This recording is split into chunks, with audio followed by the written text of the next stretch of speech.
नमस्कार। आज हम एक काफ़ी ज़रूरी कानूनी मामले पर बात करेंगे। प्रेमनाथ बाली बनाम रजिस्ट्रार, दिल्ली उच्च न्यायालय। ये 2015 का सुप्रीम कोर्ट का फैसला है। जी। हमारे पास इस फैसले के कुछ अहम अंश हैं, एक्सर्प्ट्स हैं। हमारा मकसद है इस थोड़े जटिल केस को समझना। हाँ, बिल्कुल। खासकर ये डिपार्टमेंटल इंक्वायरीज में जो देरी होती है, पेंशन पर उसका क्या असर पड़ता है और जुडिशियल रिव्यू के क्या सिद्धांत हैं, इस पर बात करेंगे। सही कहा। आप सोचिए, एक सरकारी कर्मचारी मतलब एक गवर्नमेंट एम्प्लॉय 9 साल से भी ज्यादा सस्पेंड रहे। चलिए उसको खोलते हैं जरा। Let's unpack this. बिल्कुल। और ये मामला सर्विस लॉ और एडमिनिस्ट्रेटिव जस्टिस के लिहाज से बहुत ही महत्वपूर्ण है। हाँ, ये दिखाता है कि प्रोसीजरल डिले मतलब प्रक्रिया में होने वाली देरी किसी कर्मचारी की जिंदगी और उसके अधिकारों पर कितना गहरा असर डाल सकती है। और एम्प्लॉयर की क्या जिम्मेदारियां हैं? एग्जैक्टली। एम्प्लॉयर की जिम्मेदारियां भी। तो किस्सा है श्री प्रेमनाथ बाली का। ये दिल्ली डिस्ट्रिक्ट कोर्ट में क्लर्क थे। 1990 में किसी सहकर्मी से कुछ कहासुनी हुई और उन पर कुछ आरोप लगे। उन्हें 6 फरवरी 1990 को सस्पेंड कर दिया गया और फिर जुलाई 1990 में सीसीएस रूल्स के रूल 14 के तहत फॉर्मल चार्जेस भी फ्रेम हो गए। और यहीं से, जैसा आपने कहा, मामला पेचीदा हो जाता है। ये जो डिपार्टमेंटल इंक्वायरी थी, ये जो विभागीय जांच, ये 9 साल से भी ज्यादा खिंच गए। 9 साल, ये तो बहुत लंबा समय है। बहुत लंबा। इस दौरान उन्होंने अपील भी की कि सस्पेंशन रद्द हो, पर वो खारिज होती रही। हाँ, मार्च 1999 में जाकर रूल 10(5)(c) के तहत सस्पेंशन रिवोक हुआ। अच्छा। लेकिन तब भी ये तय नहीं हुआ कि ये जो इतना लंबा सस्पेंशन पीरियड था उसे ड्यूटी माना जाएगा या नहीं। और फिर अंत में अक्टूबर 1999 में उन्हें अनिवार्य सेवावृत्ति यानी कंपल्सरी रिटायरमेंट की सजा सुना दी गई। कंपल्सरी रिटायरमेंट, ठीक है। तो बाली साहब ने इसे चुनौती दी होगी फिर? जी हाँ। पहले एडमिनिस्ट्रेटिव जज के सामने, फिर दिल्ली हाई कोर्ट में, लेकिन दोनों जगह उनकी याचिका खारिज हो गई। दोनों जगह खारिज? हाँ, फिर मामला पहुंचा सुप्रीम कोर्ट। Supreme court. अच्छा, तो वहां उनके वकील मिस्टर श्रीगेश ने क्या दलीलें दी? उन्होंने 3 मुख्य बातें रखी। पहली कि ये जो आरोप हैं ये साबित ही नहीं होते, और जांच में नेचुरल जस्टिस का पालन नहीं हुआ। Natural justice G. मतलब नैसर्गिक न्याय। बिल्कुल। कि उन्हें अपना पक्ष रखने का सही मौका नहीं मिला। बिल्कुल।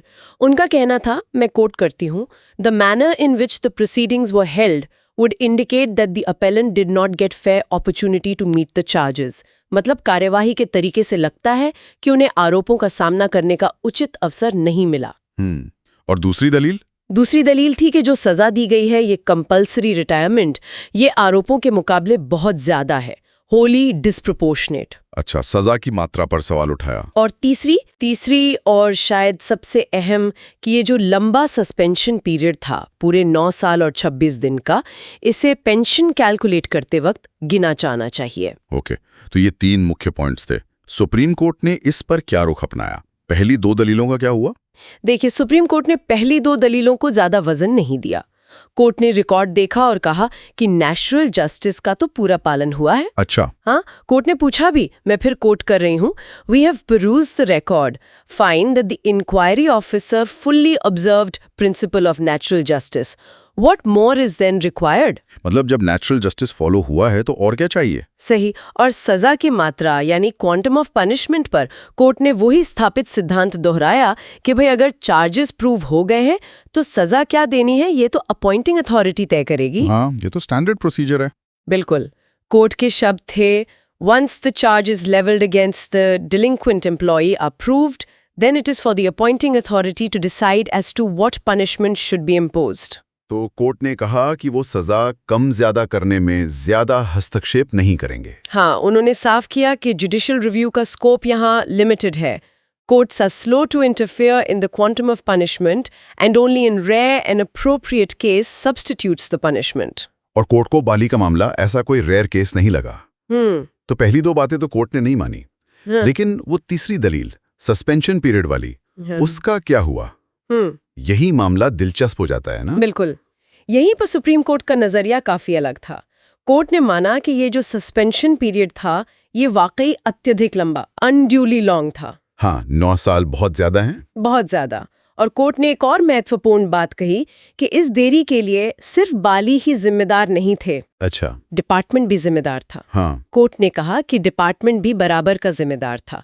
कोर्ट है, Delay was not wholly attributable to the appellant, but it was equally attributable to the respondents as well. ये बहुत अहम ऑब्जर्वेशन है। जी, और कोर्ट ने कर्मचारी की पीड़ा को भी समझा। उन्होंने कहा कि जाहिर है अपीलकर्ता को बहुत भुगतना पड़ा। The appellant naturally suffered a lot because he and his family had to survive only on suspension allowance for a long period of 9 years. बिल्कुल, 9 साल सिर्फ सस्पेंशन अलाउंस पर गुजारा करना। Exactly. ये वाकई बहुत बहुत मुश्किल रहा होगा। निश्चित रूप से।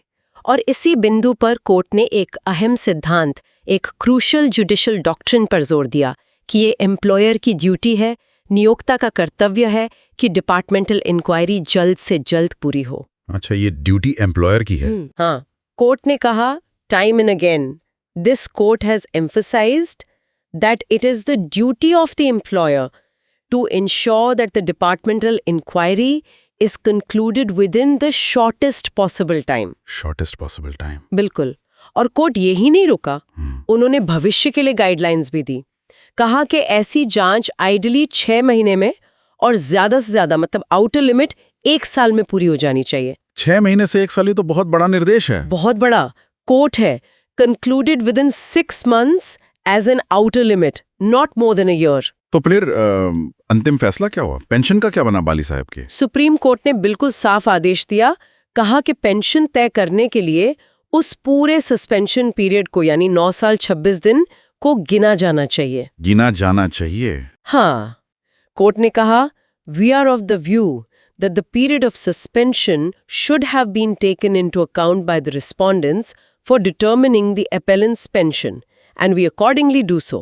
वाह, तो ये बड़ी राहत थी उनके लिए। बहुत बड़ी राहत।